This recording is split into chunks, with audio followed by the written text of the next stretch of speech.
Welcome to one of the coolest small towns in America. Lititz apparently has it going on because they get a lot of press about how cool their main street is, about how much fun there is here, and so we're going to check it out while we're in the area. Lititz is also home to the oldest pretzel bakery in America. There's also a wolf sanctuary that's just north of town here, plus you've got all kinds of great restaurants and shops to check out too. And we're going to try our hand, I think, at making some pierogi. You're going to do awesome. Okay.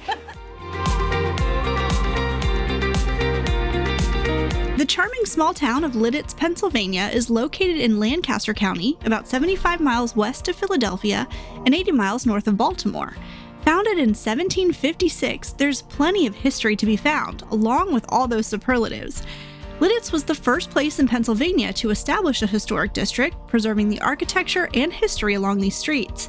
As we mentioned, it's home to the oldest commercial pretzel bakery, as well as the oldest all-girls boarding school. And just for good measure, Lititz apparently holds the record for the oldest continuous 4th of July celebration, dating back to 1863. And contributions from those annual 4th of July celebrations help maintain the beautiful park and welcome center here in the center of town, which should be your first stop. We're walking right now in Lititz Park, which is fed by a natural spring that is ice cold year round, and the ducks really seem to love it right now.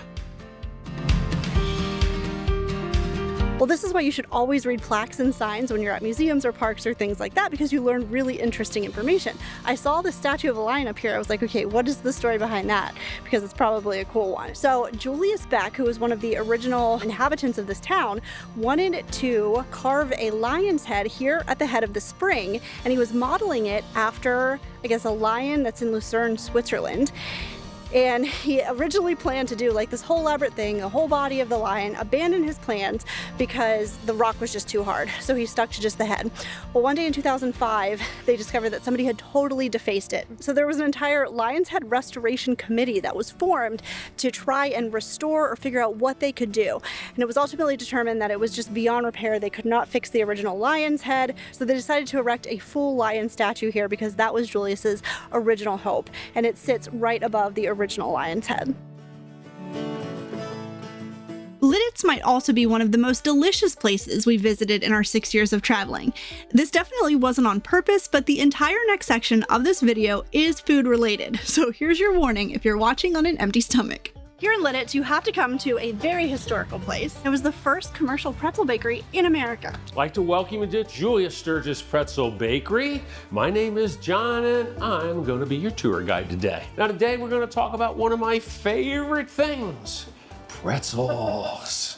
Now Julius' story goes back a long, long way. Julius, he came here and started this bakery in 1861. Well, we are going to go into the original bakery here. On the left-hand side, you're going to see a twisting table. Now on top of that twisting table, I've placed dough. We are going to be twisting pretzels. And not only do you get to try your hand at twisting pretzels, but you also get free pretzels. That Howard has been enjoying very much. Are they delicious?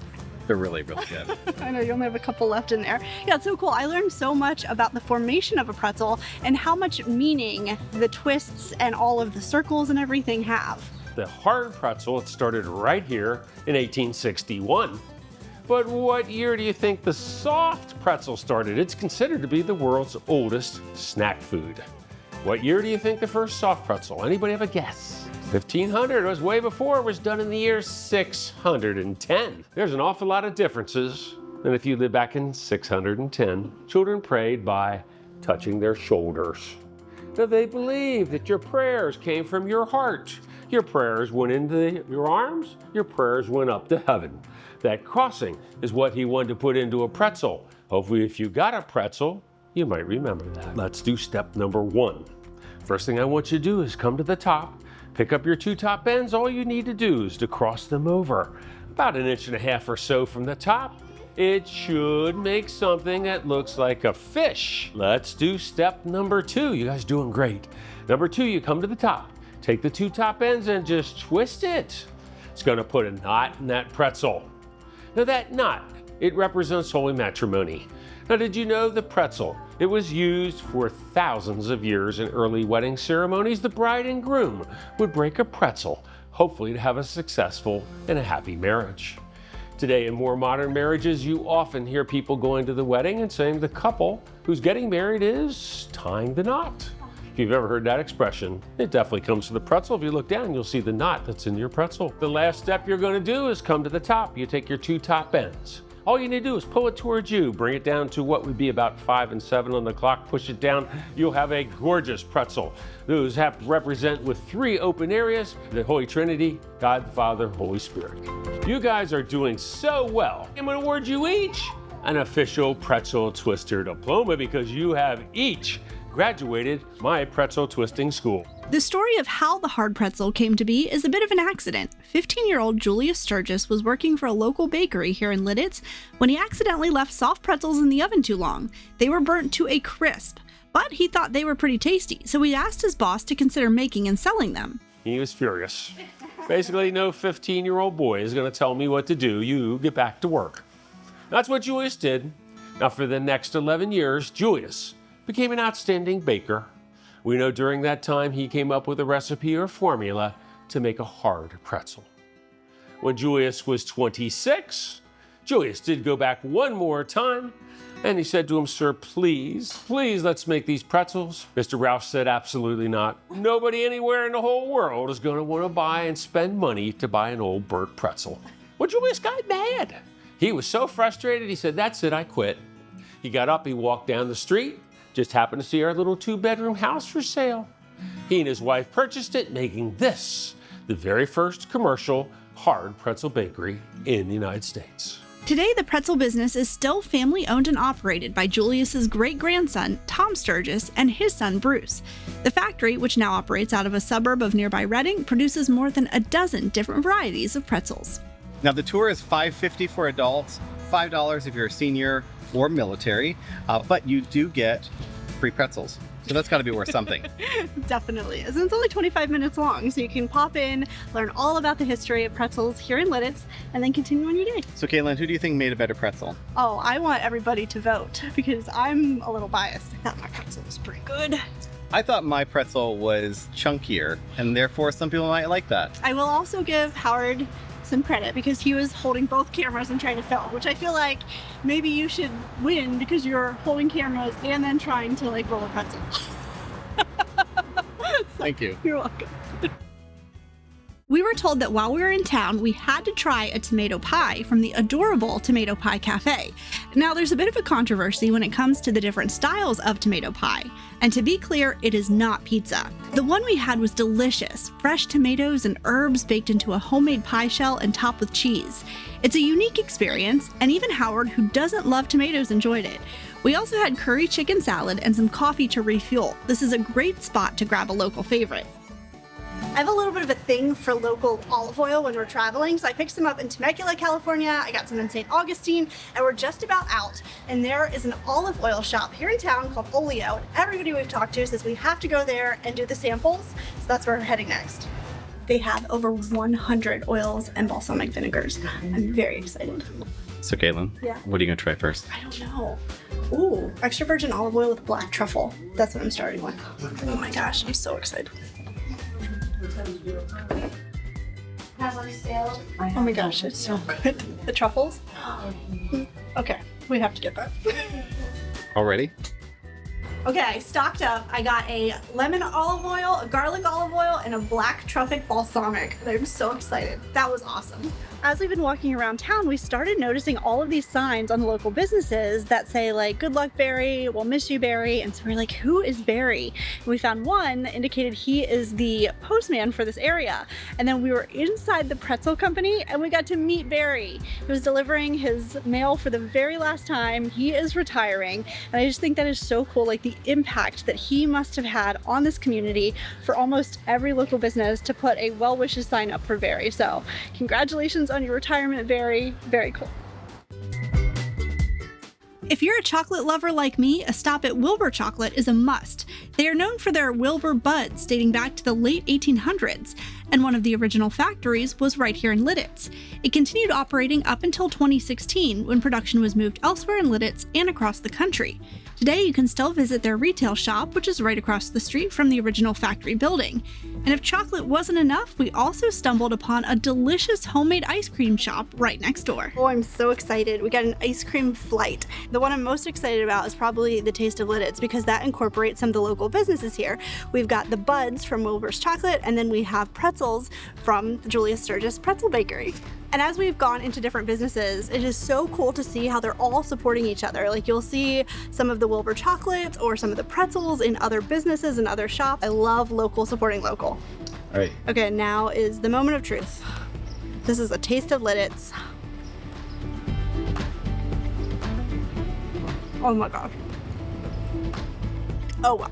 Okay, that's amazing. Howard, you better get in here quick, because it's not gonna last too long. There's also banana ice cream, Samoa, so it's like coconut and mint chocolate chip. But oh my gosh, that, you have got to try this. Question: which one's your favorite? I feel like if I don't say the Lititz one, I'm gonna be in trouble. You're allowed to have a different favorite. I love coconut. Samoa. The Samoa one is probably my favorite. Number 2 would be Lititz. Lititz is really good. It's a great combination of like salty and sweet. Yeah. So you got like the savory and the sweet. It's good. We make over 7,000 pierogi a week. Wow. Yeah, it depends on how many orders we have too. So actually 7 years ago I started as a pastry shop, turned into a pierogi shop because that's what people wanted. And for people who don't know, what is pierogi? So it's a dough filled with typically potato. That's a traditional one. Potato cheddar is what people know. I grew up eating potato onion, and that's my ultimate favorite. So pierogi in our household, and pretty much any Ukrainian household, is a meal. It's never a side. So my favorite memory that I have is when I was about 5-6 years old. My grandma just moved to the States. We always had a floral tablecloth. Grandma would sit on the chair, Mom would be hustling around making sure she has the filling in the dough, and Grandma would roll her little circles, and we would sit there and watch her, and we would steal potatoes and dough and all of that, and we couldn't wait till they would cook them, because once you boil them, she doesn't have time to saute them. She would just mix them in sauteed onions, and she'd put a whole bowl in on the table, and we'd go at it. So that was our meal, and that was my experience as a kid, and to this day, I still do that. And my kids get to experience that, and I love it. The way that you make pierogi today, have you incorporated some of those elements that your grandma used? When we first started, yes, we had made the little circles, and we pinched each one. But as we grew, pinching pierogi is just impossible almost, because by Friday our fingers would be really numb. So now we do the press, and that's so much easier, and we can produce a lot more and make sure our customers get what they want. And talk about the different flavors that you all have. Oh gosh, so we investigated a lot of new flavors, but potato cheddar is the number one. Potato onion is my favorite, and it's also number 2 seller. Number 3 seller is Philly cheesesteak. So that one's really amazing, and if you love protein, it's a go. Bacon, egg, and cheese is my other favorite. We have a jalapeno cheddar, which is kind of gives a kick to it. Spinach feta sun-dried tomato. That one does have potato, and it's such a burst of flavor. All right. There you go. So I'm going to try to make pierogi. You're gonna do awesome. Okay. I've watched for exactly 5 minutes, so I should be an expert now. And be your boss. Uh-huh. All right, so you're gonna open the press. Okay. And whatever are being pressed, you're gonna lay them out here. And Okay. we typically lay out 12. at 12. one time. Yep. So go this way? Okay. And so when you're pulling them off, make sure they're sealed. Yep. Quality control. Yes. Important. They're so pretty. So your press needs some flour. So Okay. you're gonna take that little sifter there and Okay. just sift some flour on your press. All right. So just like, Yep, just like that. And do a nice full scoop. okay. Yep. Better? Perfect. Yeah. And take the press, and you're just gonna take it over yourself. And don't pause. Keep going. Keep going. Okay. 1, 2, 3. Perfect. And just press it down nicely. While you have it down, now you're gonna take off that excess dough. Just pull it? Yep. Okay. Just comes off. like that. Oh, that's neat. All pressed. Now you're gonna open your press. Oh, And you got pierogi. pierogi. And now you're gonna lay them out. And make sure they're all sealed, That's right. pressed hard enough. Look at my little pierogi I made. So excited. You're much better than I am. Cool. How did I do Oh, you did great. for my first time? Is that First okay? time is amazing. Okay. Yay. All the pierogi were sealed. Nothing got broken. Amazing. We have a small dine-in area, but there's some seating outside so people can come in and grab some pierogi here. Pierogi are mainly known for you come in, you pick up your frozen. So our pierogi are frozen raw. That's how Grandma used to do it.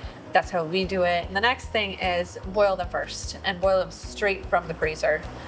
And if you like them boiled, just eat them boiled. If you want to saute them, saute them. Top them with sauteed onions, super traditional. And then kielbasa is great side. Oh, with the kielbasa. That's where it's at. We have a local vendor here, Breakaway Farms, that we use, and we absolutely love their kielbasa. It really reminds me of my dad's kielbasa, so that's why we chose them. When you work with local, you know where it's coming from. And we know the farm, we know the owner.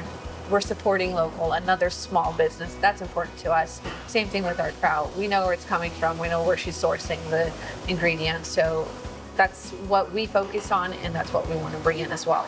Grandma, did she know that you had started this or no? What do you think she would think today? I think she would be excited, and she would want to come see what I do here.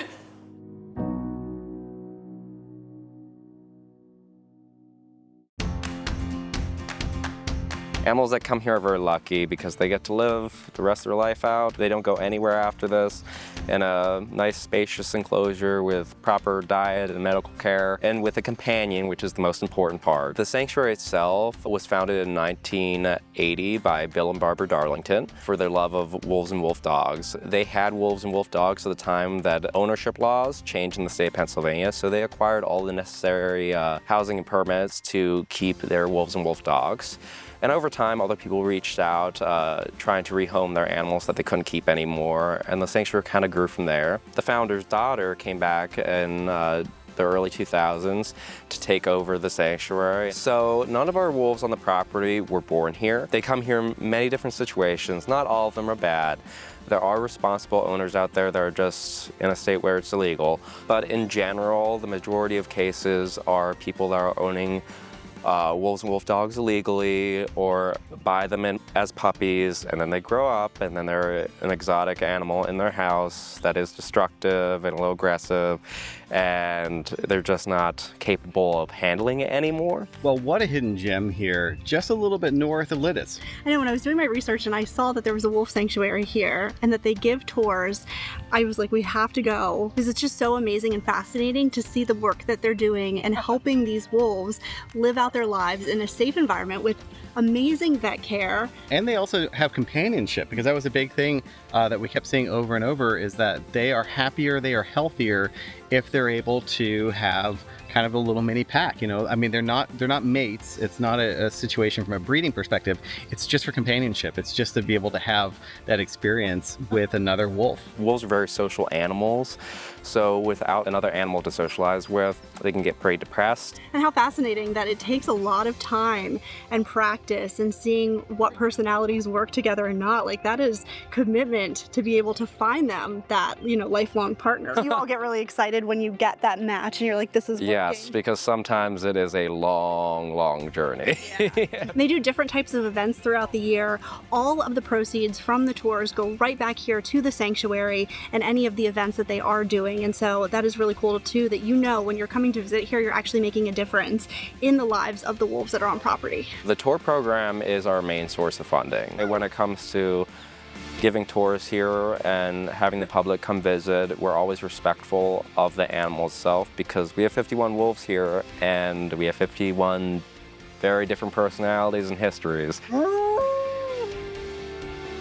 Some like attention depending on their background, some want nothing to do with us. Come out with open expectations. We're not necessarily like a zoo. We're kind of our own special thing. We're a sanctuary, so we're a home for animals that don't have another place. On our next episode, we're continuing our travels through Pennsylvania with a stop in the sweetest place on earth, Hershey. Get ready for chocolate rides, chocolate meals, chocolate history, and an entire school paid for with chocolate. And just a hint, you'll want to get the tissues ready for this super sweet story. Thanks so much for watching. We'll see you soon.